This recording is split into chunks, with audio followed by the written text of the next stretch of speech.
Вы когда-нибудь задумывались о свадебной церемонии, где улыбки и смех под строгим запретом? Или, возможно, о невероятном союзе, когда жених сочетается браком сразу с двумя сестрами, будь то близняшки или даже тройняшки? Кажется неправдоподобным, но такие необычные обычаи действительно существуют в Демократической Республике Конго. Эта африканская страна является собой калейдоскоп контрастов, обладая колоссальными запасами золота и алмазов, в то время как значительная часть ее населения вынуждена выживать менее чем на $2 в день. Как же им удается существовать в таких условиях, будучи окруженными невероятным богатством? Конго полна загадок, начиная с уникальных традиций и заканчивая захватывающий дух дикой природой, где обитают одни из самых крупных представителей животного мира на планете. Погрузитесь вместе с нами в исследование чудес этой удивительной страны. Мировое сообщество было поражено новостью об обнаружении в Конго горы, буквально напичканной золотом. Снимки этого невероятного сокровища мгновенно распространились в интернете, вызвав небывалый ажиотаж. Толпы людей устремились туда, чтобы лично увидеть это чудо. Но на этом история не заканчивается. Местные жители не просто наблюдали, они принялись добывать драгоценный металл голыми руками и лопатами. Каждый надеялся найти хотя бы крошечную частичку этого бесценного сокровища. Кто бы отказался от возможности подержать в руках кусочек золота, добытого в таком уникальном месте? Однако, несмотря на природные богатства, Демократическая Республика Конго остается одной из беднейших стран африканского континента. Печально осознавать, что местные жители, живущие бок о бок с этой золотой горой, редко получают какую-либо выгоду от ее богатств. Давайте вместе попытаемся разобраться в этой сложной истории удивительной страны. Для большинства людей свадьба – это один из самых счастливых и радостных моментов в жизни. Однако в Демократической Республике Конго свадебные торжества проходят в соответствии с особыми традициями. Во время церемонии категорически запрещается улыбаться или проявлять веселье. Вероятно, вы зададитесь вопросом, почему такая серьезность в столь знаменательный день?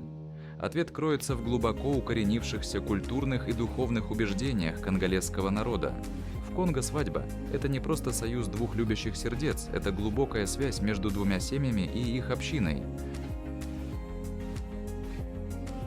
Серьезность, с которой проводится церемония, символизирует уважение, достоинство и осознание ответственности, которую берут на себя молодожены.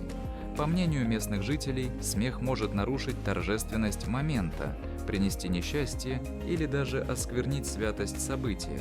Возможно, это кажется странным или непонятным для иностранцев, но для конголезцев это способ начать супружескую жизнь с искренностью и почтением.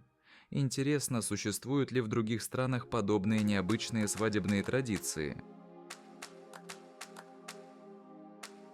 Запрет на смех во время свадебной церемонии – это далеко не единственная удивительная традиция в Демократической Республике Конго.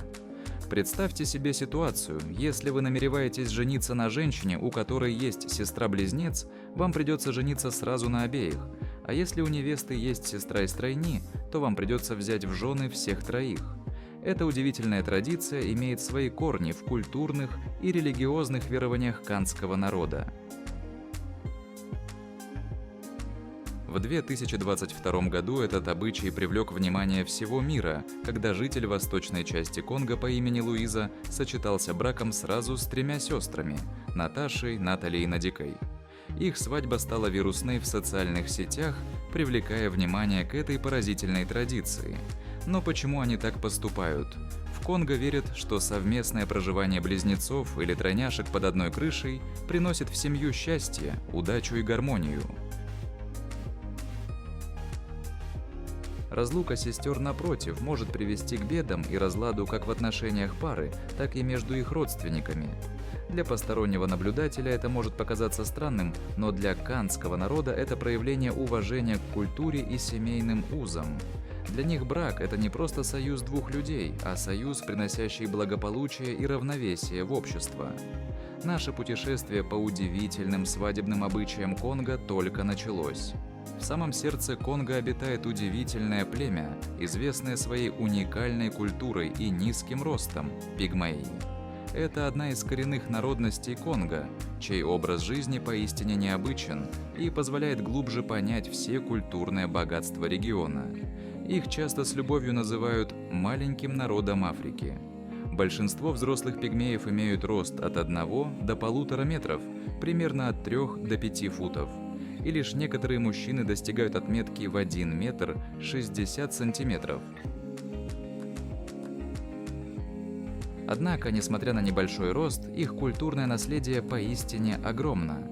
Музыка, танцы, духовные обряды и искусные ремесла – все это создает яркую мозаику их традиций.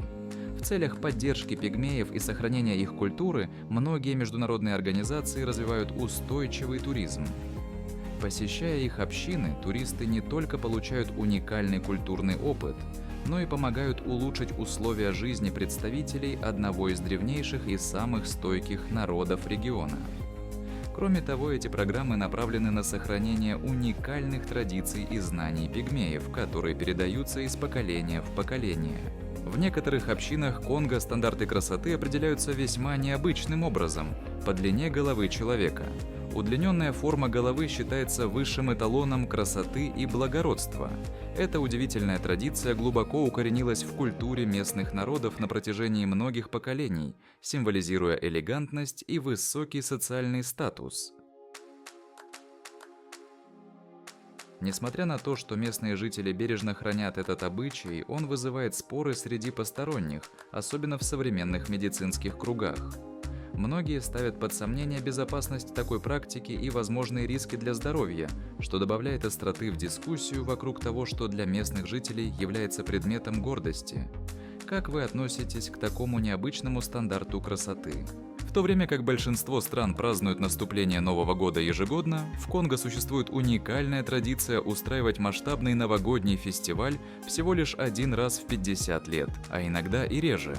Эта необычная практика обусловлена экономическими трудностями, с которыми сталкивается страна, и необходимостью бережного использования имеющихся ресурсов.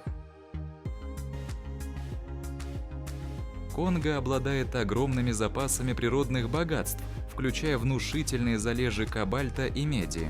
Тем не менее, несмотря на это изобилие, экономические проблемы остаются актуальными. Согласно данным Всемирного банка, около 63% населения выживают на сумму менее $2 в день. Учитывая такие реалии, проведение ежегодных пышных торжеств считается непозволительной роскошью. Вместо этого конголезцы с энтузиазмом отмечают другие праздники и фестивали, чтобы поддерживать свой жизнерадостный дух. А когда же все-таки наступает этот редкий Новый год? Это событие становится по-настоящему незабываемым. Если вы планируете посетить Конго, необходимо учитывать и уважать одну важную культурную норму – никогда не критикуйте глубокую веру людей в ведьм и сверхъестественные силы. В Конго ведьмы – это не просто суеверие, а неотъемлемая часть духовной и культурной жизни общества. Традиционно ведьмы воспринимаются как целители, духовные наставники и даже посредники в разрешении конфликтов. Их знания о целебных травах, ритуалах и духовных практиках считаются жизненно важными для поддержания гармонии и равновесия в общине. Негативные высказывания в адрес ведьм считаются серьезным оскорблением, которое не только нарушает традиции, но и по поверьям может принести несчастье. Тех, кто порочит ведьм, могут ожидать суровые последствия, вплоть до изгнания или наказания за нарушение духовного баланса. Несмотря на серьезные экономические трудности, когда более 70% населения живет менее чем на $1.90 в день, жители Конго сохраняют прочную связь со своими культурными корнями.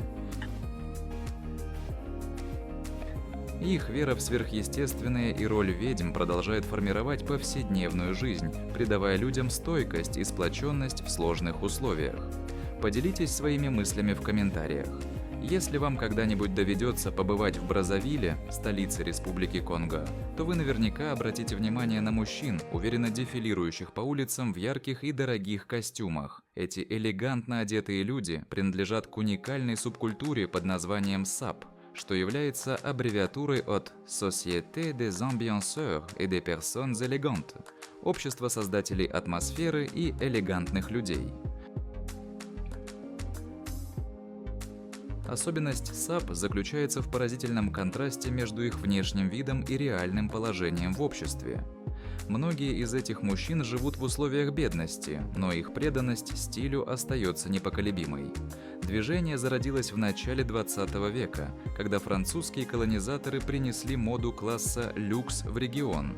Со временем любовь к изысканной одежде переросла в целое культурное явление, сделав саперов символами изысканности и элегантности.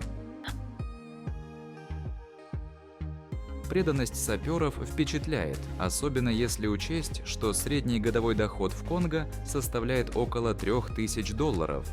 Тем не менее, одна пара роскошных туфель из крокодиловой кожи, являющаяся неотъемлемым элементом образа сапера, может стоить от $1300 до $3000, что практически равно годовому заработку.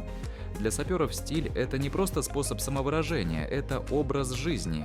Они готовы жертвовать базовыми потребностями, такими как жилье, транспорт и даже образование своих детей, лишь бы поддерживать высокий уровень модной эстетики. В их понимании элегантный внешний вид – это высшее проявление самоуважения и культурной гордости. Возможно, вы слышали о лохнесском чудовище или Агапога из Канады, верно? В Конго существует легенда о еще более загадочном существе, известном как Бимби Макилани, которого также называют перекрывающим реки. Это существо на протяжении многих лет вызывает интерес у исследователей и охотников за криптидами. Согласно описаниям, Бимби Макилани – это огромное животное серо-коричневого цвета с телом, напоминающим слона, длинной шеей, как у плезиозавра, и гигантскими бивнями. Он выглядит как персонаж из мифов, однако считается травоядным и питается растениями, подобно древним вымершим существам. Возможно, Бимби Макилон является дальним родственником этих доисторических созданий, таких как Несси или Эгопаго. Исследователи смело отправляются в самые дикие уголки Конго, надеясь разгадать тайну этого легендарного зверя. Среди многочисленных исследователей, побывавших в самом сердце Африки, особо выделяется имя Гетти. То, что начиналось как простое любопытство, переросло в настоящую страсть. Гетти был очарован бескрайними просторами, богатой культурой и нераскрытыми тайнами Африки, передавая ее живой дух в своих документальных фильмах. Его работы открыли западному миру красоту и сложность африканского континента, вдохновляя людей по всему миру. Однако история самого Готи неожиданно превратилась в сюжет для документального фильма. Он поделился обширной коллекцией фотографий и глубокими размышлениями после многочисленных экспедиций, но одна тайна преследовала его больше всего – легендарная пещера безжизненности. В 1928 году Готи отправился в невероятное путешествие, преодолев 3000 километров, чтобы добраться до пещеры, в которую мало кто осмеливался войти. Имея при себе лишь необходимое снаряжение и отвагу, он спустился в безмолвные глубины. То, что он там обнаружил, до сих пор остается загадкой. Некоторые считают, что Готи так и не вернулся, оставив после себя тайну, которая до сих пор волнует исследователей и историков. Если вы ищете самые красивые природные алмазы в мире, то вам следует отправиться в Конго. Эта страна славится своими богатыми природными ресурсами, в особенности алмазами. Регион Кимберли известен своими огромными алмазными шахтами, которые привлекают добытчиков со всего мира. Эти алмазы играют важную роль в экономике Конго, создавая рабочие места и стимулируя развитие инфраструктуры. В действительности, Конго ежегодно экспортирует алмазов на сотни миллионов долларов, в то время как мировой рынок алмазов, по прогнозам, достигнет почти 100 миллиардов долларов к 2024 году. Однако, несмотря на весь блеск алмазной индустрии, она сопряжена с серьезными проблемами. Экологические вопросы, такие как вырубка лесов, деградация земель пыль и загрязнение воды вызывают серьезную озабоченность в районах добычи, усложняя развитие этой отрасли. Глубоко в истории скрывается загадочный город Зинг, место которое, согласно преданиям, было основано тысячи лет назад. Легенда гласит, что город был построен на месте, где царь Соломон обнаружил сверкающие алмазы. Осознавая их огромную ценность, он основал здесь поселение, чтобы защитить свои сокровища. Так зародилась одна из самых захватывающих историй древнего мира. Период расцвета Зинг был отмечен не только богатством, но и мощными укреплениями. Жители города жили в гармонии с природой и животными, но это были необычные животные. Среди них бродили гибридные гориллы, существа, обладающие силой горилл, интеллектом человека и ловкостью шимпанзе. Эти могущественные создания служили защитниками города, охраняя его сокровища с невероятной силой и осознанностью. Но время меняет все. В конце концов, великий город Зинг был заброшен, а его жители исчезли бесследно. Сегодня он известен как затерянный город Зинг, а его богатства и тайны до сих пор скрыты глубоко под землей. Конго, часто называемая раем для горилл, является домом для одних из самых редких видов на планете – восточных и западных горилл. Обширные нетронутые тропические леса страны создают идеальные условия для жизни этих величественных существ. Если вы любите животных или увлекаетесь природой, Конго обязательно стоит посетить, чтобы увидеть этих невероятных обитателей в их естественной среде. Национальный парк Вирунга, объект всемирного наследия ЮНЕСКО, является одним из лучших мест для наблюдения за гориллами вблизи. В этом парке обитают не только горные гориллы, находящиеся под угрозой исчезновения, но и множество других уникальных видов. Прогуливаясь по густому зеленому лесу, туристы получают редкую возможность наблюдать за поведением горилл в их повседневной жизни. Такие встречи могут изменить мировоззрение, даря глубокое понимание социальной структуры и повадок этих животных. Что делает трекинг к гориллам в Конго по-настоящему особенным, так это то, что он не только захватывающий, но и играет ключевую роль в сохранении природы. Благодаря ответственному экотуризму средства, полученные от продажи разрешений на трекинг, направляются на важнейшие природоохранные проекты, поддержку местной экономики и улучшение жизни коренных общин. Только за 2023 год туризм, связанный с гориллами, принес Конго миллионы долларов, что подчеркивает значимость этой устойчивой модели. Посещая страну, вы можете лично внести вклад в защиту горилл и обеспечение их будущего. Демократическая Республика Конго является родиной одних из самых опасных заболеваний в мире, включая ВИЧ и Эболу, которые нанесли разрушительный урон как местному населению, так и глобальной системе здравоохранения. ВИЧ, вирус, вызывающий СПИД, затронул миллионы людей по всему миру. По состоянию на 2024 год с ним живут около 38 миллионов человек. Не менее опасен вирус Эбола, впервые зафиксированный в Конго в 1976 году. С тех пор он неоднократно вызывал вспышки заболевания. Несмотря на существенные успехи в сфере здравоохранения, эпидемии Эболы по-прежнему вызывают страх и дестабилизацию. Эти болезни нанесли ущерб не только местным общинам, но и серьезно повлияли на глобальные медицинские и экономические системы. Недавно в интернете появилось вирусное видео, которое поразило весь мир. На видео были показаны электрически заряженные камни, найденные в Манконге. При трении друг от друга они испускают яркие искры, напоминающие сварочную дугу. В одном поразительном фрагменте маленький камень, размером с гальку, питает лампочку в течение 72 часов подряд. В другом, более крупные камни используются для сварки инструментов, что бросает вызов привычным представлениям об энергии. Несмотря на ажиотаж, скептики сомневаются в том, действительно ли эти камни могут накапливать или генерировать электричество, предполагая возможность цифровых манипуляций или использования внешнего источника энергии. Однако тайна остается неразгаданной, и мы продолжаем строить догадки. Действительно ли эти камни являются чем-то большим, чем просто интернет-мистификацией? Если вам доведется побывать в живописных речных регионах Конго, вы обязательно увидите один из самых необычных и удивительных способов гребли в мире – греблю болот Конго. Этот способ, разработанный народом Конго, невероятно эффективен для передвижения по обширной системе рек, ручьев и болотистых водоемов страны. В отличие от традиционной техники с двумя веслами, гребля в Конго осуществляется с помощью длинного шеста и всего одной руки. Гребец упирает шест с одной стороны лодки, а затем совершает плавные вращательные движения рукой, толкая и тянув, чтобы управлять лодкой с удивительной точностью. Здесь важна не только сила, необходимы отличные навыки и постоянная внимательность к изменяющейся поверхности воды и сложной болотистой местности. Одно неверное движение, и вы собьетесь с курса.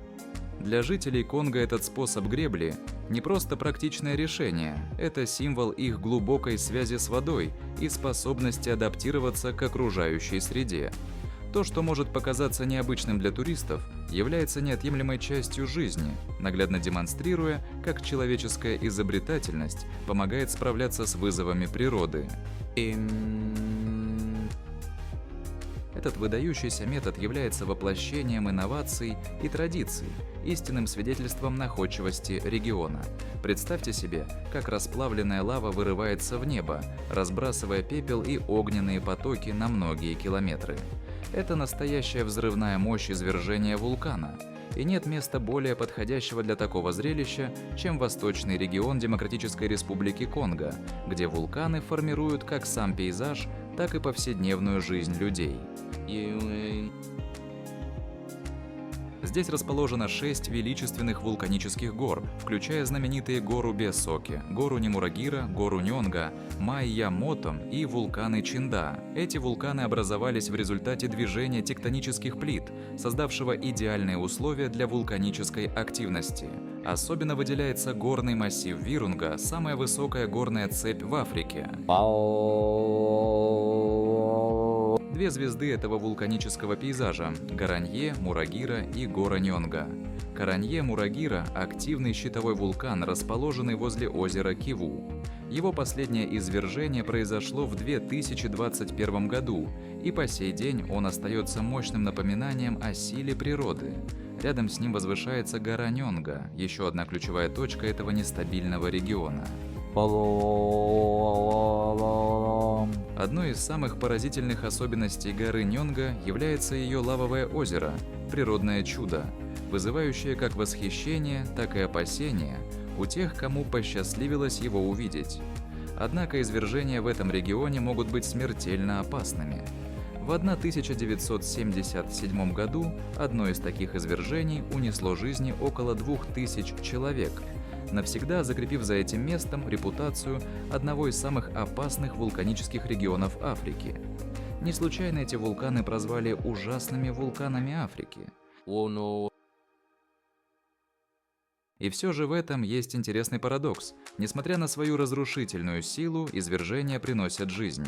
Вулканический пепел обогащает почву, превращая ее в одну из самых плодородных на континенте.